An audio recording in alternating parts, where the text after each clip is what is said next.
Aku rela melayani om-om berwajah seram itu setiap malam dengan hati penuh paksaan dan perasaan takut.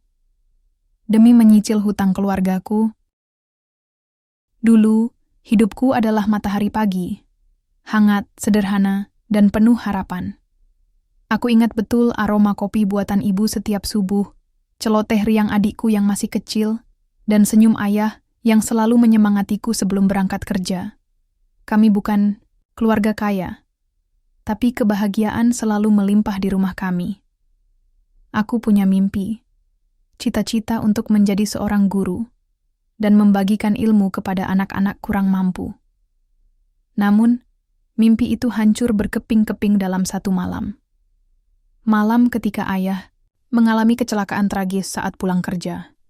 Mobilnya ringsek dan nyawanya hampir melayang. Kami harus mengeluarkan biaya yang sangat besar untuk operasi dan perawatan intensif.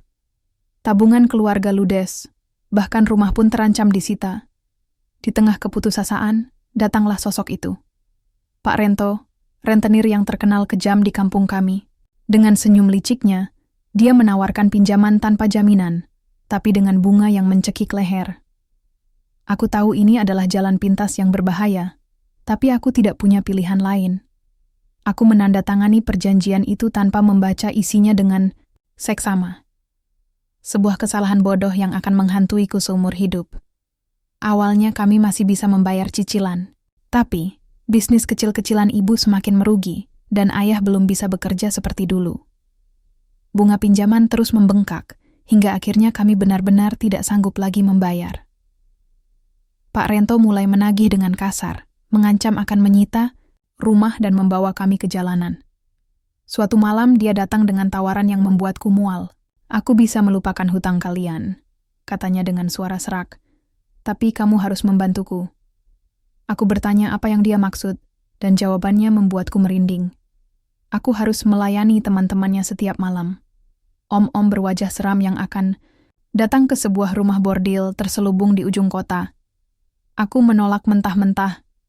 Harga diriku terlalu mahal untuk ditukar dengan uang. Tapi Pak Rento mengancam akan membunuh ayah jika aku tidak menurutinya.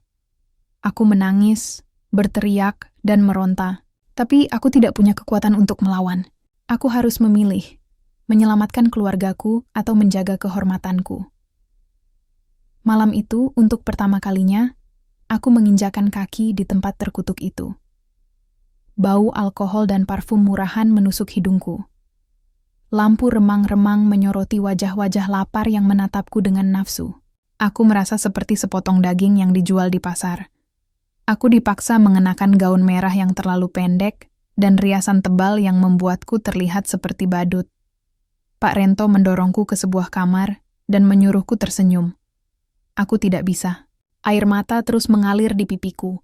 Pintu kamar terbuka, dan seorang pria berbadan besar dengan wajah penuh bekas luka masuk. Dia tersenyum sinis dan menatapku dari atas sampai bawah. Aku gemetar ketakutan. Malam itu, harga diriku direnggut paksa. Aku merasa seperti sampah yang tidak berharga. Setelah malam itu, hidupku berubah menjadi neraka. Setiap malam adalah siksaan yang tak berujung. Aku harus tersenyum dan melayani om-om yang menjijikan, berpura-pura menikmati sentuhan mereka, dan menelan semua hinaan dan pelecehan yang mereka lontarkan. Di siang hari, aku berusaha menyembunyikan luka batinku dari keluargaku. Aku tersenyum, tertawa, dan berpura-pura semuanya baik-baik saja. Tapi, di dalam hatiku, aku hancur berkeping-keping. Aku bertanya-tanya, sampai kapan aku harus menjalani hidup seperti ini? Apakah ada jalan keluar dari kegelapan ini? Apakah aku masih pantas mendapatkan kebahagiaan? Malam kelabu ini baru saja dimulai, dan aku tidak tahu apa yang akan terjadi selanjutnya. Tapi, aku berjanji pada diriku sendiri. Aku tidak akan menyerah. Aku akan mencari cara untuk membebaskan diriku dan keluargaku dari jeratan hutang dan kehancuran ini. Aku akan berjuang, meski nyawa taruhannya. Karena aku tahu, di balik awan kelabu, masih ada secercah harapan yang menanti. Mentari pagi terasa begitu asing menyinari kamarku. Dulu, Sinarnya adalah undangan untuk memulai hari dengan semangat. Sekarang, sinarnya hanya mengingatkanku pada malam yang baru saja kulewati, malam yang merenggut sebagian dari diriku. Aku terbangun dengan tubuh remuk dan hati yang kosong. Rasa jijik, marah, dan putus asa bercampur menjadi satu. Aku beranjak dari tempat tidur dan menatap diriku di cermin. Wajahku pucat, mataku sembab, dan bibirku kering. Aku tidak mengenali diriku sendiri. Siapa wanita yang berdiri di hadapanku ini? Apakah dia masih aku, seorang gadis yang punya mimpi dan harapan? Atau hanya sekadar boneka yang dikendalikan oleh rentenir kejam? Aku harus segera bangkit. Aku tidak boleh membiarkan keluargaku melihatku seperti ini. Aku harus memakai topeng kepalsuan dan berpura-pura semuanya baik-baik saja. Aku mandi, mengenakan pakaian terbaikku, dan memoles wajahku dengan riasan. Aku berusaha tersenyum, meski hatiku menjerit. Di meja makan ibu sudah menyiapkan sarapan. Aroma nasi goreng buatannya selalu membuatku rindu rumah. Adikku berceloteh tentang sekolahnya, dan ayah berusaha tersenyum meski masih terlihat lemah. Aku ikut tertawa dan bercanda, berusaha menutupi kegelisahanku. "Kamu kelihatan pucat, Nak," kata ibu sambil menatapku dengan khawatir. "Kamu kurang tidur?" Aku tersenyum dan menggeleng. "Aku hanya sedikit lelah, Bu. Semalam aku belajar sampai larut malam." Ibu mengangguk-angguk, tapi aku tahu dia tidak sepenuhnya percaya padaku. Dia selalu bisa membaca pikiranku. Aku merasa bersalah karena telah membohonginya. Aku ingin sekali menceritakan semuanya padanya, tapi aku takut dia akan sedih dan kecewa padaku. Setelah sarapan, aku berpamitan untuk berangkat kerja. Aku bekerja sebagai kasir di sebuah minimarket dekat rumah. Pekerjaan ini memang tidak menghasilkan banyak uang, tapi cukup untuk membantu memenuhi kebutuhan sehari-hari keluarga. Di tempat kerja, aku berusaha bersikap profesional dan ramah kepada pelanggan. Aku tersenyum, menyapa, dan melayani mereka dengan sebaik mungkin. Tapi, di balik senyumku, aku menyimpan luka yang sangat dalam. Beberapa teman kerja mulai curiga dengan perubahan sikapku. Mereka bertanya mengapa aku sering pulang telat dan terlihat lesu. Aku selalu mengelak dan memberikan alasan yang tidak masuk akal. Aku takut jika mereka tahu kebenarannya, mereka akan menjauhiku dan menganggapku rendah. Suatu sore, seorang pria asing datang ke minimarket. Dia mengenakan setelan jas mahal dan kacamata hitam. Dia menatapku dengan tatapan yang sulit diartikan. Aku merasa tidak nyaman dan berusaha menghindarinya. "Kamu pasti nama tokoh utama," kata pria itu dengan suara berat. "Saya punya informasi tentang hutang keluargamu." Aku terkejut dan gugup. Siapa pria ini? Bagaimana dia bisa tahu tentang masalahku? Apakah dia suruhan Pak Rento? "Maaf, Pak," kataku dengan gemetar. "Saya tidak mengerti apa yang Anda bicarakan." Pria itu tersenyum sinis dan menyerahkan sebuah kartu nama. "Jika kamu ingin tahu lebih banyak, hubungi saya. Saya bisa membantu membebaskanmu dari masalah ini." Aku menerima kartu nama itu dengan tangan gemetar. Di kartu itu tertulis nama dan nomor telepon seorang detektif swasta. Aku bingung dan ragu. Apakah aku harus mempercayai pria ini? Apakah dia benar-benar bisa membantuku? Atau dia hanya ingin memanfaatkan situasiku? Malam semakin dekat, dan aku semakin gelisah. Aku tidak tahu apa yang harus kulakukan. Aku merasa terjebak dalam labirin yang gelap dan menyesakkan. Aku ingin sekali berteriak dan melepaskan semua beban yang ada di pundakku. Tapi, aku tidak bisa. Aku harus tetap kuat demi keluargaku. Aku harus terus memakai topeng kepalsuan dan menjalani hidup yang penuh dengan kepura-puraan. Karena, aku tahu, jika aku menyerah, keluargaku akan hancur. Lampu neon remang-remang di lorong rumah bordil itu seolah mengejekku. Setiap langkah terasa berat, setiap tarikan napas bagai menghirup racun. Malam ini, seperti malam-malam sebelumnya, aku kembali menjadi objek, boneka yang dipajang untuk memuaskan hasrat pria-pria hidung belang. Saat aku duduk di bar, menunggu giliran, salah satu dari mereka, seorang pria tua dengan rambut perak dan mata sayu, menghampiriku. Dia bukan seperti yang lain. Tidak ada tatapan lapar, tidak ada senyum merendahkan. hanya sorot mata yang penuh kesedihan. "Kamu terlalu muda untuk berada di tempat ini," ujarnya pelan, suaranya serak namun lembut. Aku terkejut. Belum pernah ada yang berbicara padaku seperti ini di sini. Saya tidak punya pilihan. Jawabku lirih, berusaha menyembunyikan air mata yang mulai menggenang. Pria itu menghela napas panjang. Aku tahu, Rento memang licik. Dia menghancurkan banyak keluarga. Hatiku berdegup kencang. Bagaimana dia tahu tentang Rento? Siapa sebenarnya pria ini? Siapa Anda? Tanyaku penasaran. Dia tersenyum tipis. Namaku Pak Haris. Aku hanya ingin membantumu. Dia menyodorkan secarik kertas kecil padaku. Hubungi nomor ini. Dia bisa menolongmu keluar dari sini. Aku menerima kertas itu dengan tangan gemetar. Di kertas itu tertulis sebuah nomor telepon tanpa nama. Aku menatap Pak Haris dengan tatapan bertanya. Namun dia hanya menggelengkan kepala. Jangan tanya apa-apa. Percayalah padaku. Dia adalah satu-satunya harapanmu, bisiknya sebelum pergi. Sepanjang malam, kata-kata Pak Haris terus terngiang di telingaku. Aku merasa ada secercah harapan di tengah kegelapan ini. Tapi, aku juga takut. Siapa orang yang dimaksud Pak Haris? Apakah dia benar-benar bisa kupercaya? Keesokan harinya aku memberanikan diri menghubungi nomor telepon yang diberikan Pak Haris. Seorang wanita menjawab dengan suara tegas. Halo, ini kantor detektif nama samaran. Ada yang bisa saya bantu? Aku terdiam sejenak ragu. Saya ingin mencari tahu tentang Pak Rento, ujarku akhirnya. Wanita itu terdiam sejenak. Siapa yang menyuruhmu menghubungi kami? Aku menceritakan tentang Pak Haris dan kertas yang diberikannya. Wanita itu mendengarkan dengan seksama. Baiklah, ujarnya setelah aku selesai bercerita. Datanglah ke kantor kami besok siang, kita akan bicara lebih lanjut. Aku menutup telepon dengan perasaan campur aduk. Aku senang karena akhirnya ada orang yang bersedia membantuku. Tapi, aku juga khawatir. Aku takut Rento akan mengetahui rencanaku dan melakukan sesuatu yang buruk padaku atau keluargaku. Saat aku berjalan pulang, aku merasa seperti ada yang mengawasi. Aku menoleh ke belakang, tapi tidak melihat siapapun. Aku mempercepat langkahku dan segera masuk ke rumah. Di dalam rumah, aku berusaha menyembunyikan kegelisahanku dari keluargaku. Tapi ibu terlihat curiga. Ada apa dengan Muna? Tanyanya sambil menatapku dengan khawatir. Kamu terlihat tegang. Aku tersenyum dan menggeleng. Tidak apa-apa, Bu. Aku hanya sedikit lelah. Aku berbohong lagi.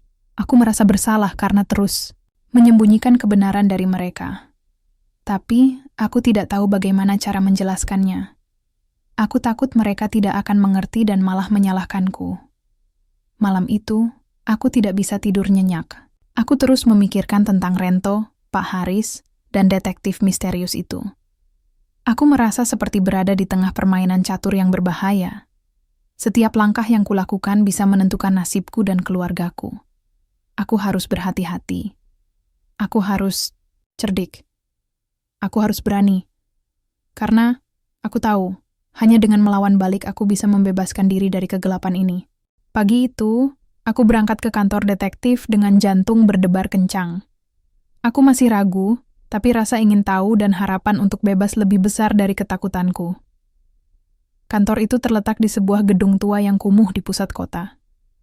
Suasananya suram dan misterius, seperti film-film detektif yang pernah kutonton. Seorang wanita berambut pendek dengan tatapan tajam menyambutku di ruang tunggu. Dialah detektif yang berbicara denganku di telepon kemarin. Namanya Maya. Dia mempersilakanku masuk ke ruang kerjanya yang dipenuhi dengan berkas-berkas dan foto-foto. Silakan duduk, ujarnya sambil menunjuk sebuah kursi di depan mejanya. Jadi, apa yang ingin kamu ketahui tentang Rento? Aku menceritakan semuanya pada Maya. Tentang hutang keluargaku, tentang perjanjian terkutuk itu, dan tentang malam-malam yang kuhabiskan di rumah bordil. Aku tidak menyembunyikan apapun. Aku merasa lega bisa mencurahkan isi hatiku pada seseorang yang tidak menghakimiku. Maya mendengarkan dengan seksama, tanpa menyela. Setelah aku selesai bercerita, dia menghela, napas panjang. Rento memang bukan orang baik, ujarnya. Dia sudah lama menjadi target operasi kami. Kami tahu dia menjalankan bisnis ilegal dan memeras banyak orang. Aku terkejut. Jadi, Rento memang seorang penjahat? Mengapa polisi tidak menangkapnya? Kami membutuhkan bukti yang kuat untuk menjeratnya. Jelas Maya. Dan itu tidak mudah. Dia selalu berhati-hati dan memiliki banyak koneksi. Maya kemudian menunjukkan beberapa foto dan dokumen yang berkaitan dengan Rento. Aku melihat nama-nama orang penting, alamat-alamat mencurigakan, dan catatan-catatan keuangan yang rumit. Aku mulai mengerti bahwa Rento adalah bagian dari jaringan kejahatan yang besar. Kami mencurigai Rento terlibat dalam bisnis narkoba dan perdagangan manusia, kata Maya. Tapi kami belum bisa membuktikannya. Aku merasa ngeri. Rento benar-benar monster. Aku harus melakukan sesuatu untuk menghentikannya. Apa yang bisa kulakukan untuk membantu? Tanyaku. Maya tersenyum tipis. Kamu sudah membantu dengan menceritakan semuanya pada kami. Sekarang, kami membutuhkanmu untuk menjadi informan kami. Aku terdiam sejenak. Menjadi informan berarti aku harus berhadapan langsung dengan Rento. Itu sangat berbahaya. Tapi, aku tidak punya pilihan lain. Aku harus mengambil risiko untuk membebaskan diriku dan keluargaku. Baiklah, jawabku dengan mantap. Aku bersedia membantu. Maya menjelaskan rencananya. Aku harus terus bekerja di rumah bordil dan mencari informasi tentang kegiatan ilegal Rento. Aku juga harus melaporkan semua yang kulihat dan kudengar pada Maya. Ini sangat berbahaya, kata Maya. Kamu harus berhati-hati. Jangan sampai Rento curiga padamu. Aku mengangguk. Aku tahu ini bukan tugas yang mudah, tapi aku tidak akan menyerah. Aku akan melakukan apapun untuk mengalahkan Rento. Sebelum aku pergi, Maya memberikan sebuah alat perekam kecil yang bisa kusembunyikan di pakaianku. Aku juga diberi nomor telepon darurat yang bisa kuhubungi jika aku dalam bahaya. Saat aku keluar dari kantor detektif, aku merasa seperti orang yang berbeda. Aku bukan lagi gadis lemah yang pasrah pada nasib. Aku adalah seorang agen rahasia yang memiliki misi penting. Tapi, di saat yang sama, aku juga merasa takut. Aku tahu bahwa aku sedang bermain api. Jika Rento mengetahui rencanaku, dia tidak akan segan-segan membunuhku. Malam itu, aku kembali ke rumah bordil dengan perasaan yang bercampur aduk. Aku harus bersikap seperti biasa agar tidak menimbulkan kecurigaan. Aku harus tersenyum dan melayani om-om itu, sambil mencari celah untuk mendapatkan informasi. Saat aku sedang melayani seorang pria tua yang mabuk, aku mendengar percakapan antara Rento dan seorang pria lain di ruang sebelah. Aku mendekat dan memasang alat perekamku. Kita harus segera mengirimkan barang itu keluar kota, kata Rento dengan suara pelan. Polisi sudah mulai mengendus keberadaan kita. Bagaimana dengan wanita itu? Tanya pria itu. Apakah dia masih bisa diandalkan? Aku terkejut. Siapa wanita yang mereka maksud? Apakah mereka tahu tentang hubunganku dengan Maya? Dia tidak tahu apa-apa, jawab Rento. Dia hanya boneka yang bisa kita kendalikan. Aku merasa marah dan terhina. Rento benar-benar menganggapku rendah. Dia tidak tahu bahwa aku sedang merencanakan kehancurannya. Aku harus lebih berhati-hati. Aku tidak boleh membiarkan Rento meremehkanku. Aku akan membuktikan bahwa aku bukan hanya sekadar boneka. Aku akan menjadi mimpi buruknya. Malam itu, aku pulang dengan membawa informasi penting. Aku segera menghubungi Maya dan melaporkan semua yang kudengar. Bagus, kata Maya. Informasi ini sangat berharga. Kita semakin dekat untuk menangkap Rento. Aku merasa lega dan bersemangat. Aku tahu bahwa aku sedang berada di jalan yang benar. Aku akan terus berjuang sampai Rento berhasil dijebloskan ke penjara. Hari-hari berikutnya terasa seperti berjalan di atas tali. Di satu sisi, aku harus terus menjalankan peranku sebagai pelayan di rumah bordil, melayani pria-pria menjijikan dan mengumpulkan informasi untuk Maya. Di sisi lain, aku harus berhati-hati agar Rento tidak mencurigai gerak-gerikku. Aku semakin ahli dalam menyembunyikan alat perekam dan menyadap percakapan. Aku berhasil mengumpulkan banyak informasi tentang bisnis narkoba Rento, jalur distribusinya, dan orang-orang yang terlibat. Aku merasa seperti seorang mata-mata profesional, meskipun aku sangat takut setiap kali melakukan aksiku. Suatu malam, saat aku sedang melayani seorang pelanggan, Pak Haris datang menghampiriku. Dia terlihat cemas dan gelisah. "Kamu harus pergi dari sini," bisiknya pelan. "Rento tahu tentangmu." Aku terkejut. "Bagaimana bisa? Siapa yang membocorkan informasiku?"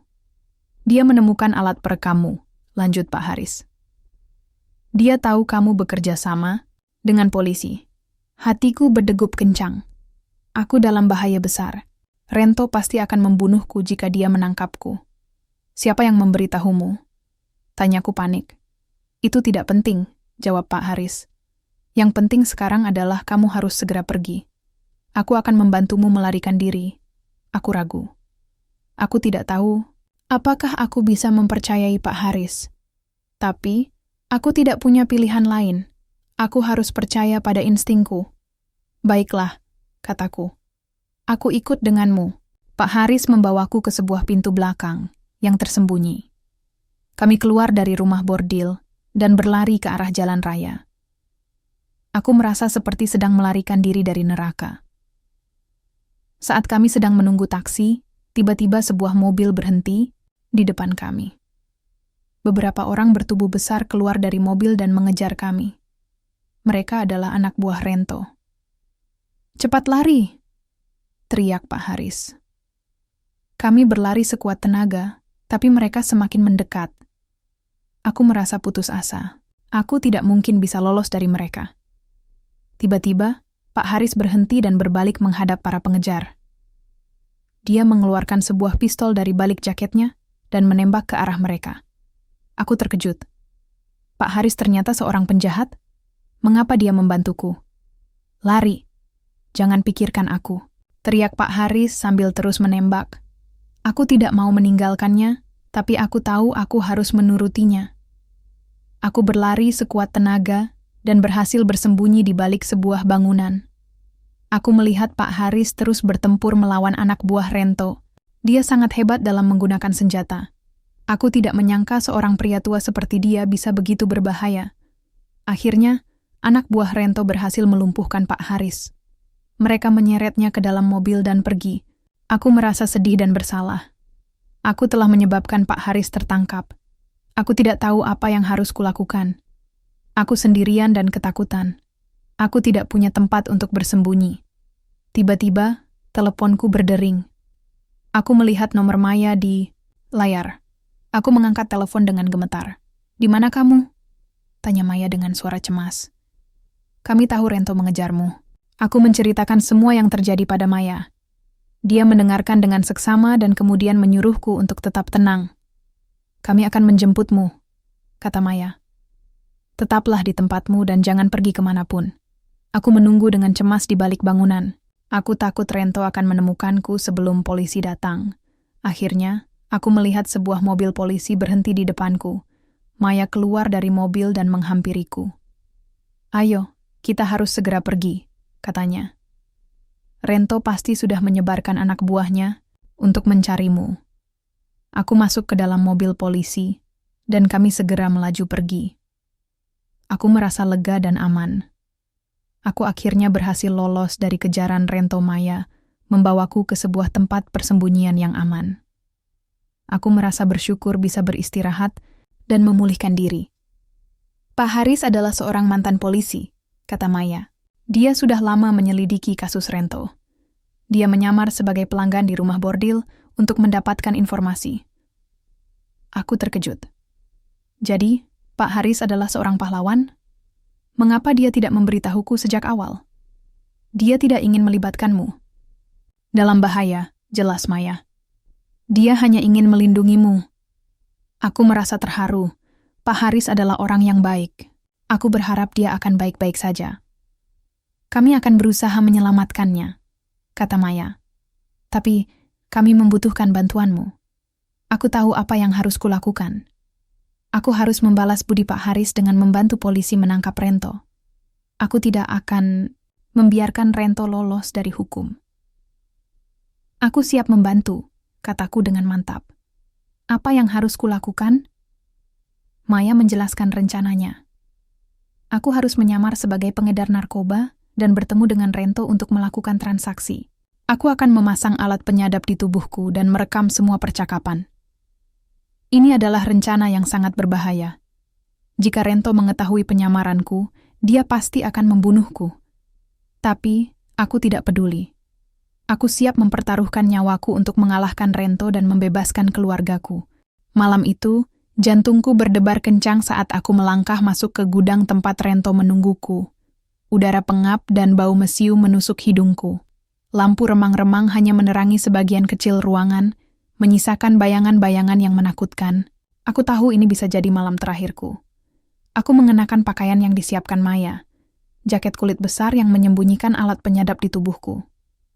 Aku juga membawa sebuah tas berisi uang palsu yang akan kupakai untuk membeli narkoba dari Rento. Aku merasa seperti seorang aktor yang sedang memainkan peran yang sangat penting. Rento duduk di sebuah kursi di ujung ruangan, dikelilingi oleh anak buahnya yang bertampang sangar. Dia tersenyum sinis saat melihatku. "Selamat datang, nama samaran," ujarnya dengan suara berat. "Senang bertemu denganmu secara langsung." Aku berusaha bersikap tenang dan percaya diri. "Senang bertemu denganmu juga, Pak Rento," jawabku. Rento mengisyaratkan anak buahnya untuk membuka tas yang kubawa. Mereka memeriksa uang itu dengan teliti. "Uangnya palsu," kata salah seorang dari mereka. Rento tertawa. "Aku sudah tahu," ujarnya. "Aku hanya ingin melihat seberapa berani kamu datang ke sini." Aku terkejut. "Jadi Rento sudah tahu tentang penyamaranku? Bagaimana bisa? Siapa yang memberitahumu?" tanyaku. "Itu tidak penting," jawab Rento. "Yang penting sekarang adalah kamu akan mati di sini." Rento mengisyaratkan anak buahnya untuk menyerangku. Aku berusaha melawan, tapi mereka terlalu banyak dan terlalu kuat. Aku dipukuli dan ditendang hingga terjatuh ke lantai. Saat aku terbaring lemah di lantai, Rento mendekatiku dan berjongkok. Dia menodongkan pistol ke kepalaku. "Ini adalah akhirmu," ujarnya. Aku menutup mataku dan pasrah pada nasib. Aku merasa menyesal karena tidak bisa membalas budi Pak Haris. Aku merasa sedih karena tidak bisa membebaskan keluargaku. Tiba-tiba, terdengar suara tembakan dari luar gudang. Anak buah Rento terkejut dan berlarian keluar untuk melihat apa yang terjadi. Rento menoleh ke belakang dengan marah. "Apa yang terjadi di sana?" teriaknya. Saat itulah pintu gudang didobrak oleh sekelompok polisi bersenjata lengkap.